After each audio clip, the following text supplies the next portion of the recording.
Personne n'admettra facilement qu'il est jaloux de toi. C'est quelque chose qui n'est pas accepté, et ils ne l'admettront pas. Au contraire, ils apparaîtront d'une autre manière. Mais que dirais-tu si je te disais que je suis sûr que tu as des gens jaloux autour de toi qui tuent tes bénédictions et qu'il est impératif que tu apprennes à les détecter? Aujourd'hui, je vais te parler de 4 signes pour détecter ces jaloux. Tu seras surpris de la quantité de personnes qui t'entourent, mais ce n'est pas forcément mauvais. C'est simplement un indicateur de qui tu dois éliminer de ta vie et qui tu dois conserver. Cette vidéo est extrêmement puissante. Avant de commencer avec l'instruction d'aujourd'hui, assure-toi de t'abonner et d'activer la cloche des notifications, car je publie chaque jour une énorme quantité de vidéos pour t'aider à transformer ta vie. Alors abonne-toi, et maintenant, nous commençons avec l'instruction d'aujourd'hui. Sois très attentif car elle est extrêmement puissante. Regarde, tu ne prospéreras jamais. Aussi bon que tu sois, aussi bonnes que soient tes intentions, aussi bonne que soit ton énergie, si tu as un environnement toxique. Il est très important que tu comprennes cela. Il y a de la science derrière cela. Vous savez que je base tout mon enseignement sur la sagesse ancestrale et spirituelle, vieille de plus de 10 000 ans. La science moderne a 300 ou 400 ans, mais certains scientifiques se basent sur la sagesse ancienne et utilisent la science moderne pour nous expliquer les principes anciens.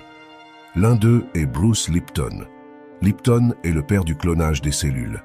Il a été l'un des premiers à cloner des cellules souches dans le monde entier et a réalisé, pendant son travail de clonage, que les cellules ont la volonté de croître naturellement. C'est-à-dire que, naturellement, les cellules veulent croître et se développer. Tu dois comprendre que nous sommes tous un ensemble de cellules. Donc notre nature est de vouloir nous développer, grandir et nous épanouir dans tous les sens. Tu veux grandir économiquement, dans tes relations, dans tes niveaux de santé, d'énergie et de vitalité. Maintenant, nos croyances et notre environnement nous empêchent de réaliser ce qui devrait naturellement être notre objectif, nous développer. Je vais te parler de l'environnement et des croyances. Je le mentionne continuellement dans mes vidéos. Si tu veux en apprendre davantage, s'il te plaît, abonne-toi. N'oublie pas de t'abonner, car je publie une quantité énorme de vidéos pour t'aider à comprendre tous ces principes. Mais aujourd'hui, je vais te parler de l'environnement et de ce que Bruce Lipton a découvert en clonant des cellules souches. Il a découvert que l'environnement dans lequel se trouve la cellule est plus important que sa propre volonté naturelle de croître. En d'autres termes, l'environnement conditionne plus la cellule que sa volonté interne de croître. Un mauvais environnement ne permettait pas à la cellule de se reproduire et de croître naturellement, ce qui était son impulsion naturelle. Parfois, tu dis « Je fais tout ce que je peux, je visualise, j'ai une bonne attitude, je fais toutes les choses possibles, et pourtant, j'ai du mal à prospérer dans la vie. » Que se passe-t-il? Eh bien, fais attention, car il se peut que tu aies un environnement toxique et que tu ne t'en sois même pas rendu compte. En plus de tout cela, il ne s'agit pas seulement de ce que les gens disent ou font, mais aussi de ce qu'ils pensent. Notre réalité commence par la pensée. L'univers est mental. Ce que tu penses se manifeste. Les pensées sont des choses.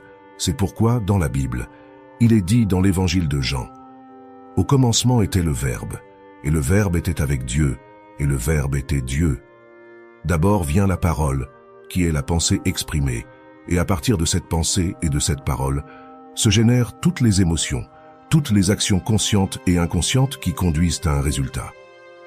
Ce que la science a découvert, c'est qu'en 1801, il y a eu une expérience scientifique appelée l'effet observateur, dérivé de l'expérience des fentes de Young. On a découvert que l'attente du scientifique quant à CE qui devait se produire dans l'expérience conditionne l'expérience pour qu'elle se déroule exactement selon sa foi, son attente ou sa conviction. C'est le même message que Jésus de Nazareth transmettait. Selon ta foi, il te sera donné. La science, et en particulier la psychologie, a confirmé ces principes ancestraux. Que les attentes des autres à notre égard conditionnent également nos résultats. En fait, cela est connu sous le nom d'effet Pygmalion. L'effet Pygmalion est né parce que, dans un groupe d'enfants à l'école, des tests psychologiques ont été effectués pour mesurer le quotient intellectuel. Les psychologues ont confondu les résultats et ont dit aux professeurs que les enfants en dessous de la moyenne étaient des surdoués et que les enfants au-dessus de la moyenne étaient les retardés. Les professeurs, croyant que les enfants surdoués étaient les retardés et que les retardés étaient les surdoués, les ont traités comme tels et ont projeté sur eux cette vision. Au bout d'un an, ils se sont rendus compte de la confusion, mais ont découvert un secret impressionnant que les anciens nous avaient déjà révélé. Les enfants qui étaient surdoués, mais que les professeurs croyaient retardés, ont commencé à baisser leur niveau académique et à se comporter comme des enfants en retard. Et les enfants en retard, que les professeurs croyaient au-dessus de la moyenne, ont commencé à obtenir des notes de surdoués. Quand tu comprends cela, de nombreuses questions surgissent dans ton esprit. Que se passe-t-il, par exemple, avec ces enfants atteints du syndrome de Down, et que la société dit qu'ils sont en dessous de la moyenne, qu'ils sont retardés, et les parents, croyant cela, commencent à projeter ces idées sur eux. Les professeurs font la même chose, les mettent dans des écoles où se regroupent tous ces enfants étiquetés retardés, qui finissent par mener une vie limitée. Jusqu'à ce qu'un parent dise « Mon enfant n'est pas médiocre » et qu'un Pablo Pineda naisse, le premier garçon avec le syndrome de Down à obtenir une licence en enseignement à l'université. L'effet Pygmalion fonctionne dans toutes les facettes de nos vies. Ce que je veux que tu te demandes d'abord, c'est « Qui as-tu autour de toi ?» Quelles attentes ont tes amis, ta famille, les gens qui t'entourent à ton égard? Croient-ils que tu peux réussir? Te voient-ils comme un gagnant? Te voient-ils avec l'amour de ta vie? Pensent-ils que tu peux obtenir l'amour que tu veux? Croient-ils que tu peux avoir la santé que tu désires, que tu peux perdre du poids comme tu le souhaites? Te voient-ils prospérer comme tu le désires, devenir millionnaire? Il est très important que les personnes qui t'entourent croient en ton succès et le souhaitent aussi pour toi. Tu seras surpris de la quantité de gens autour de toi qui, apparemment, semblent avoir une opinion positive de toi. Mais en réalité, c'est autre chose. Pour te rassurer, je te dirai que 95 à 98% de leurs intentions sont inconscientes. Ils ne le font pas consciemment. Ce ne sont pas de mauvaises personnes envers toi, mais ils sont programmés pour cela. Et de la même manière qu'ils croient en leurs propres limitations, ils croiront aussi aux tiennes.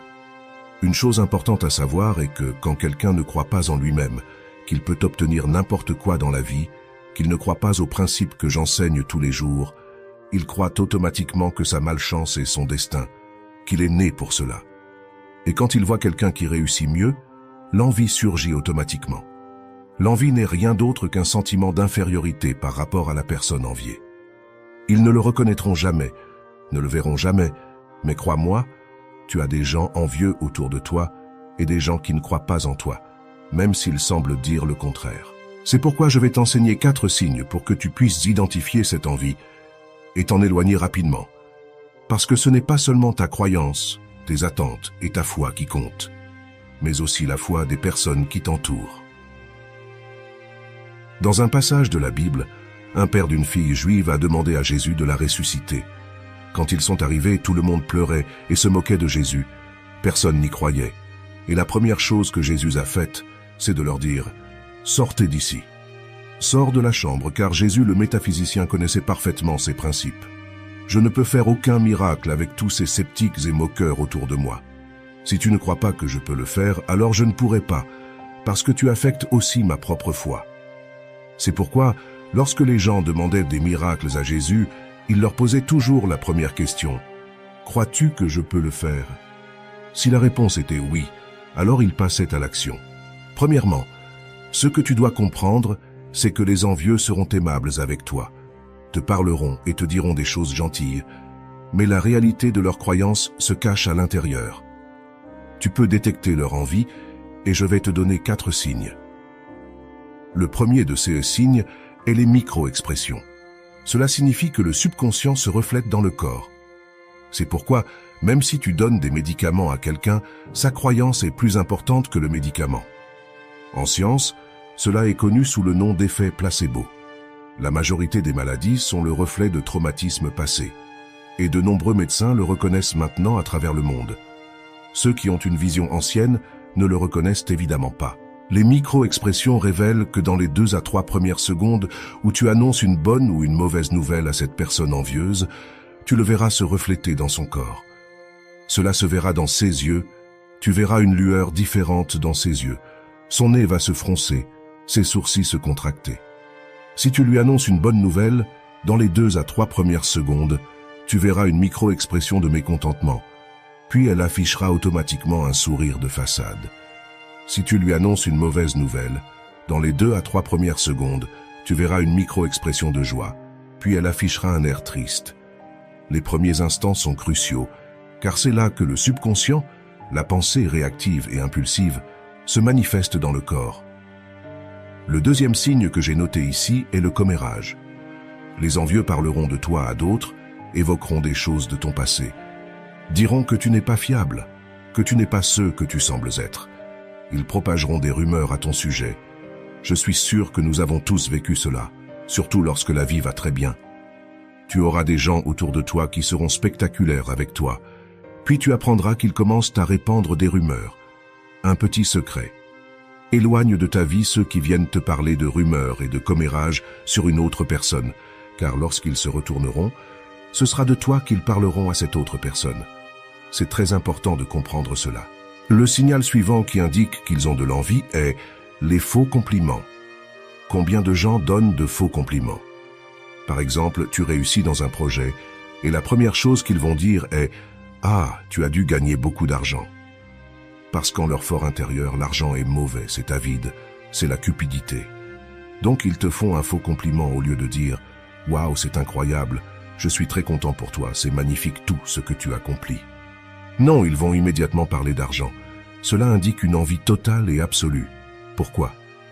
Parce que celui qui veut vraiment ton bien, l'argent sera la dernière chose qu'il mentionnera à propos de ton succès. C'est très important de le comprendre, et il est probable que tu reconnaisses certaines personnes de ton entourage maintenant même. Ils te féliciteront aussi, par exemple, pour quelque chose que tu n'as plus, quelque chose que tu avais, et que maintenant tu n'as plus autant de succès. Et ils viennent te féliciter parce qu'ils savent que tu n'as plus autant de succès. C'est une manière subtile de souligner que ça ne va pas bien pour toi. Ce sont des faux compliments. Jésus de Nazareth disait « Loup en peau de mouton, hypocrite ». Tu dois les sortir de ta vie, c'est très important. Pour cette raison, j'appelle cela la voix de ton âme. J'écoute toujours beaucoup l'intuition, pas seulement la voix de ton âme, ce murmure intérieur. Si quelqu'un te complimente et que tu te sens mal à l'aise, ton âme te dit que cette personne n'est pas fiable, cette personne est envieuse. Ces gens se sentent inférieurs à toi et feront tout pour te nuire, certains allant jusqu'à te condamner sous forme de compliments. La quatrième signal que je voulais aborder est la suivante. Les gens envieux développent soudainement un intérêt inhabituel pour toi et ta personne. Ils veulent passer tout leur temps avec toi, devenir tes meilleurs amis. Sais-tu pourquoi? Parce qu'ils veulent obtenir des informations sur toi pour les utiliser contre toi. C'est très important. Ils veulent connaître tes points faibles pour commencer à propager des rumeurs et des commérages à ton sujet. Méfie-toi de ceux qui, quand ça va bien pour toi, commencent à se rapprocher soudainement avec un intérêt exagéré. Lorsque tu vois ton chanteur, acteur, écrivain ou youtubeur préféré entouré de gens qui pour la plupart sont des parasites, tu dois comprendre qu'il s'agit de personnes envieuses ou intéressées. Cela peut se produire à petite échelle dans ta propre vie.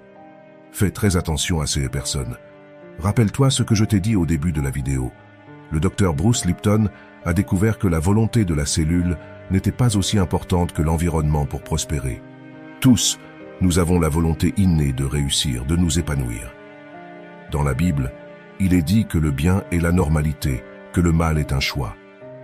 Adam et Ève ont été expulsés du jardin d'Éden pour avoir mangé du fruit de la connaissance du bien et du mal. Manger signifie penser. Lorsque tu penses de manière négative, tu es expulsé du paradis. Lorsque tu t'éloignes de ceux qui, consciemment ou inconsciemment, veulent ton mal, ta vie commence à prospérer de manière spectaculaire. Comme je le dis toujours, ne me crois pas. Vérifie-le toi-même. J'espère t'avoir inspiré avec cette vidéo et t'avoir aidé. Si tu veux continuer à apprendre, abonne-toi et active la cloche des notifications. Je publie une énorme quantité de vidéos et j'ai préparé des contenus spectaculaires pour les prochains jours. Alors ne manque pas l'occasion de continuer à apprendre.